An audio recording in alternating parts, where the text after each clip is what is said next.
కొంతమంది ఏంటో చక్కగా ఉంది, ఈరోజు ఇంట్లో సంతోషంగా ఉన్నాం, అయ్యి పదండ్రు అందరం మందిరానికి వెళ్దాం అని అంటారు. మరి కొంతమందికి ఇలా అంతా బాగున్నప్పుడు దేవుడు అక్కర్లా, అరే ఎక్కడికి వెళ్దామరా, షాపింగ్కి వెళ్దామా, సెంటర్ రోడ్ వెళ్దామా, పెదనాన్న వాళ్ళ ఇంటికి వెళ్దామా, అక్కడ ఎవరు మన అమ్మాయి ఉంటుంది ఏదో ఊర్లో, అక్కడికి వెళ్దామా అనిపిస్తుంది అన్నమాట.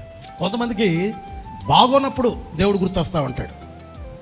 శ్రమ వచ్చింది, కష్టం వచ్చింది, రోగం వచ్చింది, అప్పుడు దేవుడు గుర్తొస్తాడు. అది తప్పే, ఇది తప్పు. మరి ఏది రైట్ అని అంటే, సంతోషమందైనా